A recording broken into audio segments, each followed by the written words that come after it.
Welcome into a late night / early morning edition of Locked On 76ers. Keith Pompey still at the Xfinity Mobile Arena after the 76ers had another hard-fought win this season. It was Quinton Grimes time. We'll also tell you what else stuck out to us with this 76ers victory on this edition of Locked On 76ers.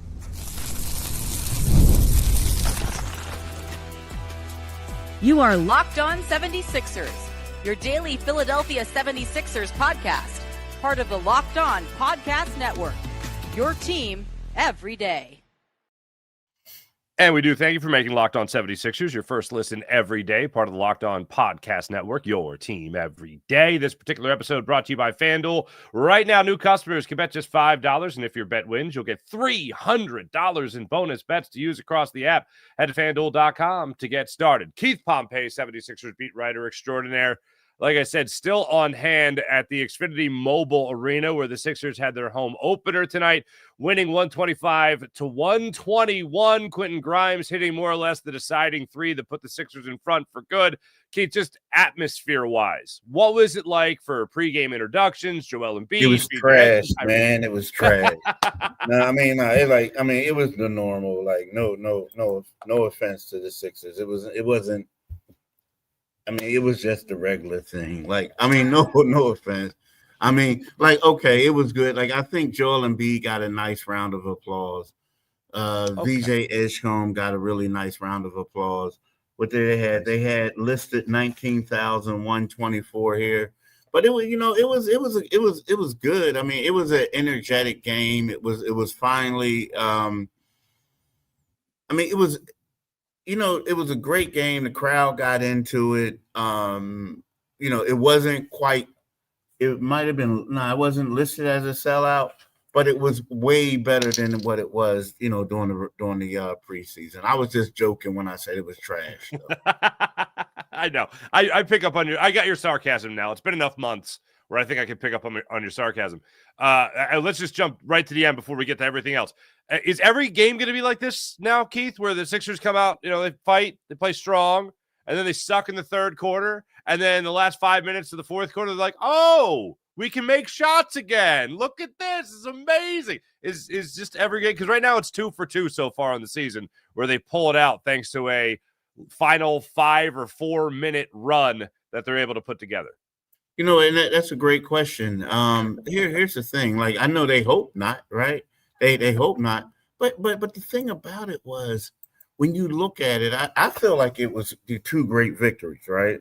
I mean, when you see it, you have a young team, and a young team has to learn an identity, right? And also it's great when you have these many young players to know, like, no matter what, we can come out. They did the one on Boston on the road. They did another one where tonight where, you got a Charlotte team, a young team, a team that's probably going to struggle, but at the same time, it's early in the season and they think they're good, right? So they're coming in here, they're going to do whatever. Confident. And everything went wrong for the Sixers. Think about it. Joel Embiid didn't play the final 19 minutes, right? He didn't play the 19 minutes. Don Barlow goes out of the game. The 76ers were just, their perimeter defense or their on-ball defense was horrible. These guys were just running by them left and right. And then all of a sudden, they start, getting stops. They started, making shots. And they pull out the victory. So, with that being said, it's one of those things where you look at it and you say, this is a good win for them moving forward. Seriously, this is going to be a confidence boost for them. Yeah, I couldn't agree more. The fact that they were able to pull it out in Boston, granted Boston, no Jason Tatum, whatever. Still, this is a team that's learning how to win together. First off, they're learning how to win. Now they're also learning how to win together is another thing you got to think about. There are different pieces here. Even guys that were here last year didn't necessarily play together. Quentin Grimes, Tyrese Maxey didn't get a lot of experience together, obviously. So they're still learning to win and also learning to win together. And then tonight, they're able to do this very similar type of game, have a very similar type of game. Unfortunately, again, in that third quarter. But then you break it down like this, Keith. By my count, Sixers at the 5:25 mark of the fourth quarter, they were down 10 points. They were down 112-102. Then all of a sudden, they finish on a 23-9 run to be able to ice the victory. Like I mentioned, Grimes comes up with the big three to put him in front for good. Maxey knocks down a couple of threes. Before Grimes' three, Maxey had a nice little bunny there in the lane, a nice little turnaround jump shot that he was able to convert. There are little things like that. Kelly Oubre getting in on it as well. Andre Drummond, oh my goodness, Keith. 13 rebounds out of nowhere, plays every minute there of the fourth quarter to also help the 76ers get all the chances they can with the rebounds he was corralling. And it wasn't an easy thing because all of a sudden you also saw Charlotte. They started to get second chance points, third chance points. One case, I think there was even a fourth chance point down their end of the basket. But Drummond came in there and solidified things in that fourth quarter to make sure that the Sixers are going to win on the boards. Yeah, he did. He did. I mean, and then, you feel kind of good for Drummond because, last game, Joel Embiid, his plus minus was kind of bad, right? And you thought it was the worst on the team. I'm talking about Wednesday nights. You say, oh, this is the worst in the game. Then you look and you see what Drummond did. And you're like, oh, boy. Oh, man. And then you see, like, it's like, oh. And then he had his son in the locker room, right? And he walked out. You're like, dang, man, I like Drum. I hope he can get it together, right? You know what I mean? Like, you kind of felt sorry for him a little bit. Yeah, these guys are human beings, sure.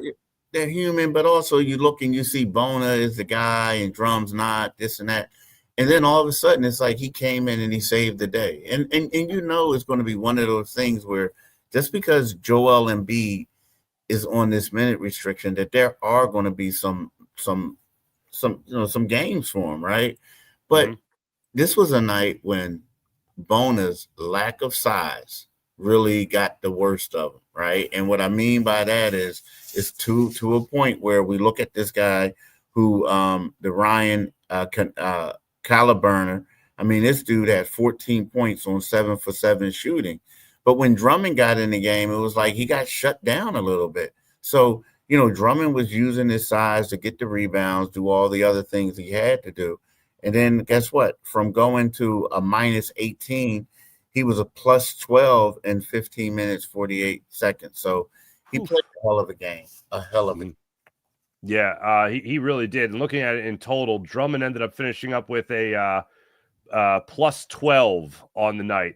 Embiid, you mentioned him, minus 2 on the night, but 20 points in 20 minutes, Keith. And it wasn't the day where Joel was going off on the free throw line or anything like that. He was 3 of 5 in his free throw attempts, but 20 points in 20 minutes. What'd you make of Joel Embiid's performance tonight? It was one of those things where you had to figure that Joel Embiid couldn't wait to get back on the floor. I mean, you had Kevin Garnett destroying him. You had a couple other players destroying him, saying like, yo, what was this guy doing? He was trash, right? That's what they were saying about him. And then, like, let's face it, he was kind of bad.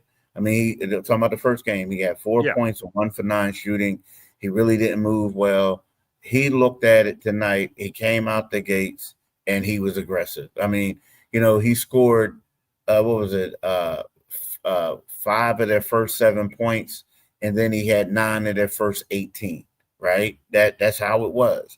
He had a new season high in 90 seconds into this game. Yeah, a new season high, and you get exactly right. In 90 seconds, he had a new season high. So to me, it's like, let's see moving forward what he's going to be able to do. Can he keep this up, right? Can he keep this up?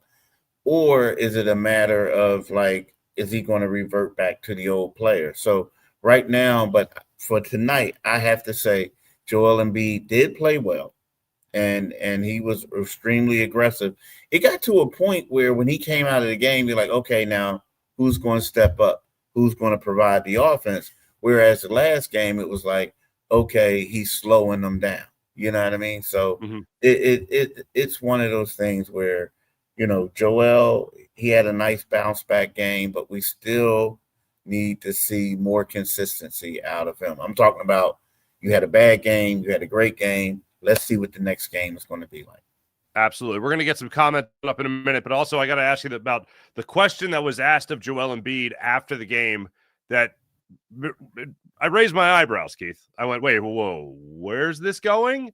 And to his credit, he handled it with class. We'll get to that when we return. This is Locked On 76ers and the Locked On Sixers YouTube channel. Back right after this. And if you want to get in shape and play some more basketball, Peloton's the way to do it. Peloton is shaping the future of fitness with a brand new Peloton Cross Training Tread Plus, powered by Peloton IQ. It's their most advanced equipment yet, designed to give you real-time guidance and endless ways to move, whether you're running, lifting, or cross-training with your favorite instructors. This is a training program reimagined. Peloton is built for breakthroughs with tools that help you plan, stay motivated, and reach peak performance. I love how Peloton IQ, how the system offers real-time strength coaching, and it actually tracks your reps, suggests the right weights, and corrects your form, making every rep safer and smarter. The swivel screen is a game changer. You go from running on the Tread Plus to strength training without missing a beat. So let yourself run, lift, flex, and push forward. Explore the new Peloton Cross Training Tread Plus today at onepeloton.com. That's onepeloton.com. And how about the incredible people at Monarch Money? You better be taking advantage of all they have to offer, because let's be honest, most people, they can't talk about all their financial accounts because they don't know the names of them. They don't know where they are. Between 401ks, savings, investments, maybe properties, whatever it might be, it's easy to lose track. And you could be leaving a lot of money left on the table there. That's why I started using Monarch with Monarch Money at monarchmoney.com. All-in-one personal financial tool that brings your entire financial life together in one clean, easy-to-use interface on your laptop or your phone. It helps you save money for your new big purchase, whether it's vacation, maybe a new car, maybe something for the house. Monarch helps you through it all. So check out Monarch at monarch.com. That's monarch.com. Don't let financial opportunities slip through the cracks. Use promo code LOCKEDONNBA at monarch.com for 50% off your first order at monarch.com with promo code LOCKEDONNBA for half off your first year. So Keith, tell me about this, my friend. You're in the press conference there at the Xfinity Mobile Arena. Joel Embiid gets asked a question about how the team is playing better right now without him on the court. He answered this question first. How do I phrase this? I thought he answered the question with a lot of class. Almost like he was kind of, not that it was a joke, but almost as if he was in on the joke. What did you make of his answer there? Because he said, yeah, it's been 12 years, and whatever this team could do to take steps forward, I hope they continue to take steps forward. What do you make of that whole scenario? mean, first of all, it hasn't been 12 years. I think that was kind of like a shot at some of the teammates, but I mean, it was a real question. I mean, and maybe it came out kind of like, you like this and the dude, but no, it's real. Like, I mean, let's keep the 100, man. Like, They played a whole lot better without him in Monday's game. And then what happened is, now I don't feel like they played better without him today, but they were able to come back and win. Now, what Dan Gelson from the AP, he was 100% right. Mm-hmm. I remember last year they struggled mightily without him whenever Joel wasn't on the floor. And then I remember there were several years on the beat that when I would see Joel play, when Joel didn't play, the Sixers were taking it on the chin strap. Now, one of those years with Doc, they actually played really good ball without Joel. Like, they kind of gained some confidence and they played well. Tobias stepped up. People remember Shake Milton was balling. So when Joel came back and he said, oh, it's been 12 years, this and that, I think that was a little bit tongue-in-cheek, and I felt like that was like a shot at some of his former teammates. I could be wrong, but it was one of those. But at the same time, the fact that he realizes, you know what, I got a young team now, and I got some guys on this team that he kind of likes, and he knows that in order for him to be the best that he can be in the postseason, he can't be superhero right now in December and January, right? Mm-hmm. So that gives him the confidence to whereas he can look at these other guys and say, go out there and do what you need to do, right? So, I get it. I mean, Joel Embiid was balling tonight. He did a lot. But, unlike the first game, I felt like it was a little bit of drop off for a minute when he came out, right? And now they did bounce back and play and bring it back, but I felt like it was a drop off. It was like one of those things where I'm like, okay, what you going to do, Nick? What you going to do? What you going to do? But for now, this is what it is. I think maybe you and I are on the same page here. I don't know. Tell me if you agree with this. It feels like, and I think I hear what you're saying here. It's like you see him go out there and it becomes a lot more about one guy than it does 3 or 4 guards, so to speak. But it's almost like you got to put this in, hoping that this investment in Joel Embiid in the beginning of the year, the first month of the season maybe, will pay off huge later on. Like he got his legs back under him in the first month. Nick Nurse even talked about upping the minute restriction. Didn't give a number, but you would assume 25, something like that. Paying this off now or doing this now is going to help it pay off later. And it's just that kind of something we got to kind of grin and bear at this point in the season before everybody else takes over in the game, like the last 5 minutes of tonight, the last 5 minutes against the Boston Celtics, where you let those guys come in and cook and really go on their biggest run without Joel Embiid on the floor. It's almost like you got to get this out of the way so it pays dividends later. Yes, yes, I was. Yeah, I mean, it could play dividends. I just think that they just don't want to burn the dude out. They don't want him to get hurt. They don't want him to do too much of anything.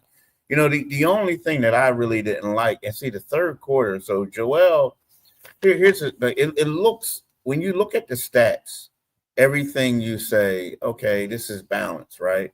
So you have Joel. I'm just saying in the first half, right? Joel Embiid shot the ball 8 times. He was 5 for 8 for 16 points.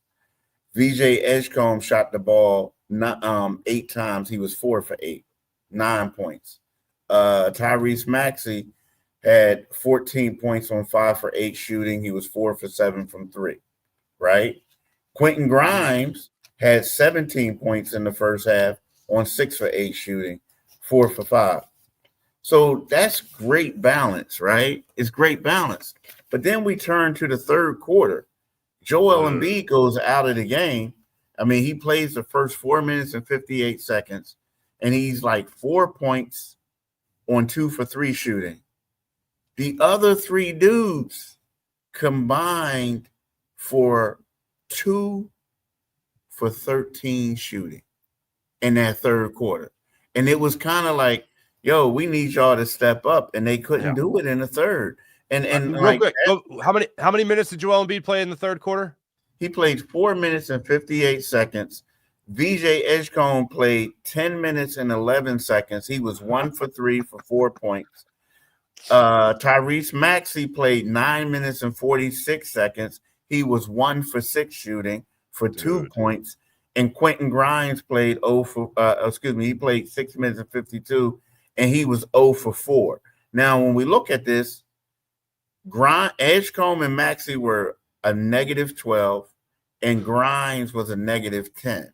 So, and then a bonus, poor soul, he played 3 minutes and 12, and he was a -8. So when you look at it, you say to yourself, like, yo, I mean, what's going on? Like, now we need you guys to really step up and take charge. The balance thing, when you did it early on, and they just couldn't do it. And then I think they, somebody must have hit them with some smelling salts or something, but that's when it got better. And Jerry is right. There was no ball movement. It got to a point where there was a lot of guys just standing around jacking. It was like, okay, let's go up and get ours. And that's when they struggled. It was bad. It was bad. I mean, they had bad turnovers. It was just bad. And guess what? They couldn't stop ball penetration either. No. So it was like bad on both ends. So the Sixers got to figure this thing out and do it, because they need Maxey and Edgecombe to play well. Grimes as well too. Yeah, we talked about this after game one against the Boston Celtics, where it was like, all right, well, if Joel Embiid's off the floor and everybody's cooking, then you got to let everybody cook. But I realized in this third quarter, I was looking for Joel Embiid because I didn't see him come in again after they took him out. I forget when they took him out, but I realized he had only played a little bit. So I was looking around when the Sixers were really struggling and allowing, I think, a 14-2 run at one point there in the third quarter. And I was looking for Joel, and he wasn't on there. So you couldn't blame Joel being out there for all of a sudden having an epic collapse. It was everybody else, too. Just everyone in that third quarter for the second consecutive game, as many games this season, has just choked away in that third quarter and then needed to scramble. And, yeah, hey, look, you use it all the time in football, find ways to win.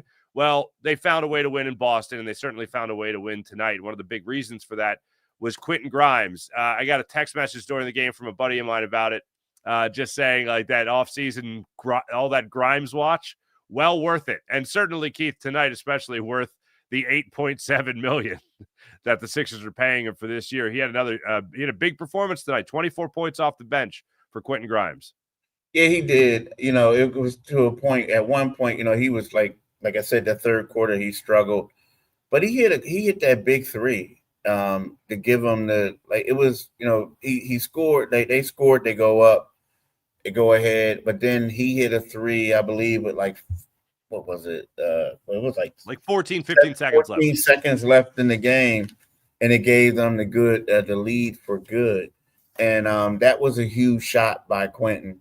And you're laughing at 8.7. I'm pretty sure his agent and him are like, man, they getting us on the cheap.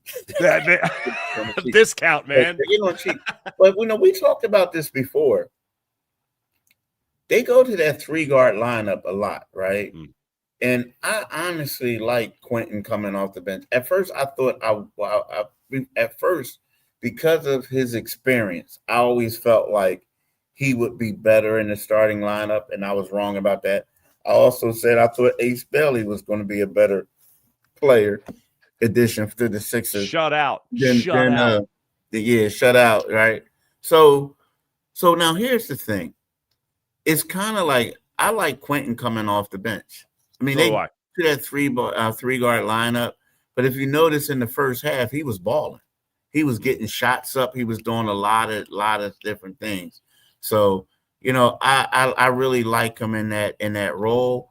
And at the same time, when they go to that 3-guard lineup, is weird because he becomes like wide open, especially when the other two are playing good. Mm-hmm. And then all of a sudden it's kind of like, okay, we're going to leave this guy open and he's going to, we're going to challenge him. We're going to challenge him to shoot the ball. And guess what? He'll drain a couple of them. Yeah. At the half, 17 points for Quentin Grimes, finished with 24. 3 assists, 3 rebounds for him. And just one last thing on him, that shot that put the Sixers up with like 14, 15 seconds left on the clock, he talked about it after the game, and he said that this is something that we had talked about when they blitz Maxey, be open. He was open, and he was ready to let it rip, man. And that's the way he was able to help the Sixers go in front for good on that play. So love the way that worked out. Now, something you were dead on accurate with, Keith, and I'll say I was right there with you, my friend, was something specifically we wanted to see from Tyrese Maxey, and I think we sure as hell saw that tonight. We'll talk about that when we return. This is Locked On 76ers and the Locked On Sixers YouTube channel. Like and subscribe. Back right after this. And right now I'm going to tell you about FanDuel. This particular episode of Locked On 76ers is brought to you by FanDuel. How about this? New customers on FanDuel can get $300 in bonus bets when you place your first $5 bet and win that first $5 bet. It's all at FanDuel. So head over to FanDuel.com, download the FanDuel app, and get started. As new customers can place a $5 bet and win $300 in bonus bets to use across the app. I love using FanDuel because you can talk about so many different ways to play, build parlays, try player props, even follow the live lines as all the action unfolds in front of you. I should have checked right before the Sixers when they were down 10 points in that fourth quarter with a little over 5 minutes remaining. What's the line right now? What are the odds going for the Sixers to come back and win this game? would have been a pretty penny, tell you that much, with FanDuel. Makes every football game especially worth watching. When it comes to every game that might not be that exciting, FanDuel can help it be that much more exciting. Whether you're a casual fan or love diving into the stats, FanDuel makes game day a whole lot more thrilling. So what are you waiting for? Head to FanDuel.com right now to get started and download the FanDuel app today at FanDuel.com. That's FanDuel.com. And how about being at the game? Nothing like being at the arena when it comes to the squeak of the sneakers, ball going through, swish, just like that. Guys communicating on the court. Maybe you're hearing things go on a football field as well. Baseball game, crack of the bat.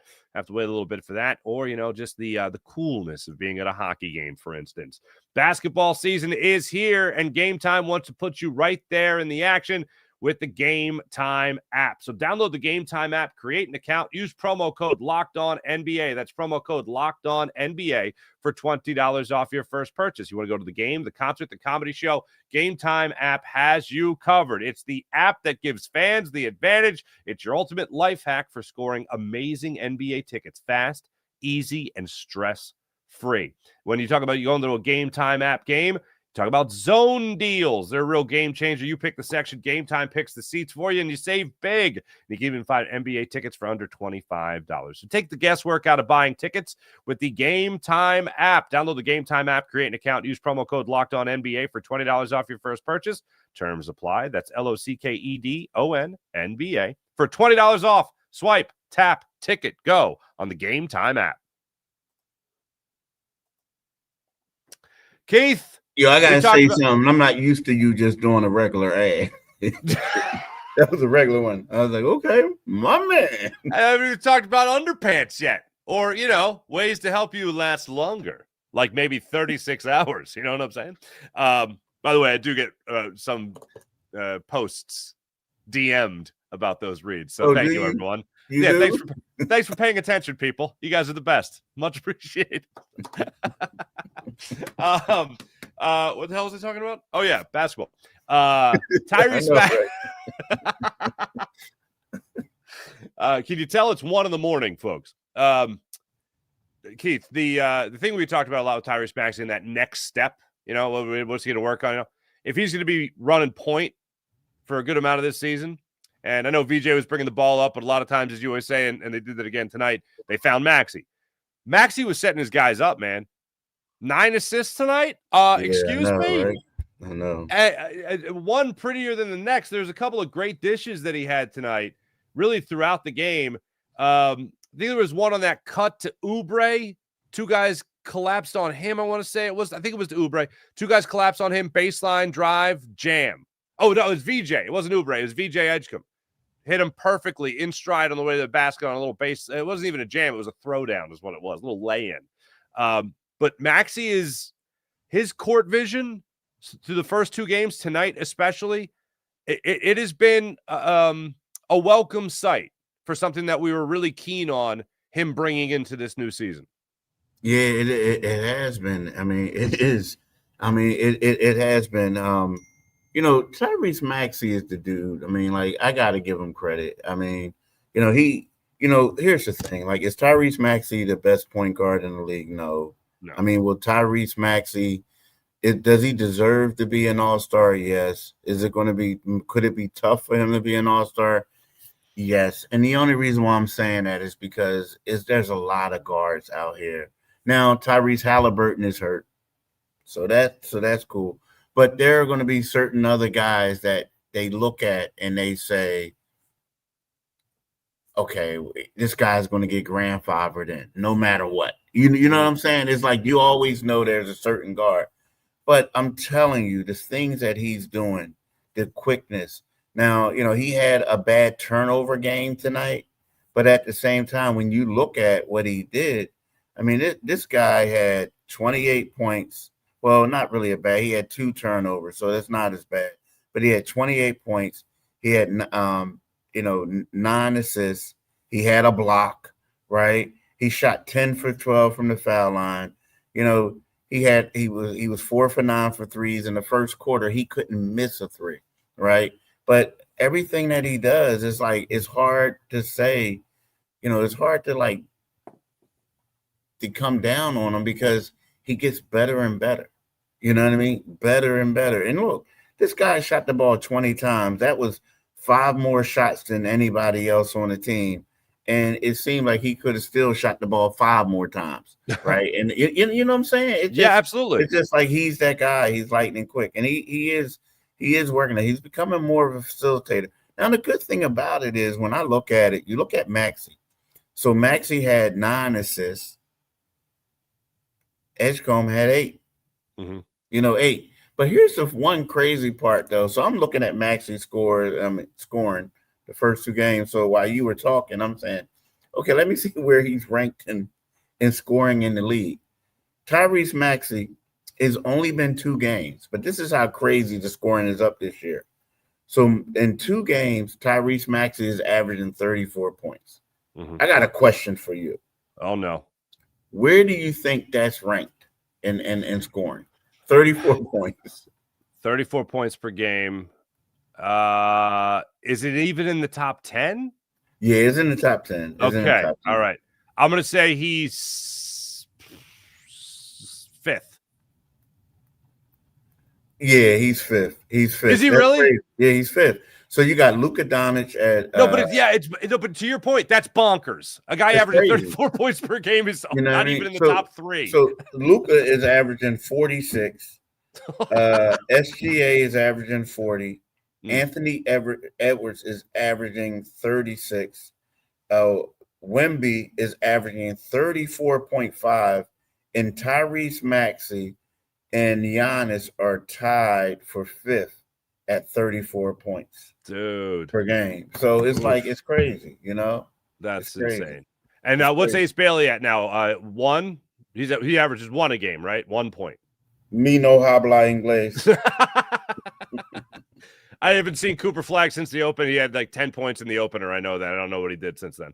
But it's pretty wild to watch Maxey so far this season, really. And then just this team in general, man. They got the big test ahead of them now, coming up. Monday night, Keith. So VJ Edgecombe is 22nd in the league at 24.5. He's tied with Edgecombe. Okay. And I guess VJ Edgecombe is tied with Anthony Davis at 22nd in the league at 24.5 points. Yeah, 24. People are amped up to play, man. People just amped up to play, I guess. But it's crazy. SGA is averaging like 40 minutes. Maxey is averaging 41 minutes a game. Yeah, is the goal just to kind of ride him into the ground? Good Lord. See, I don't like that. Neither do I.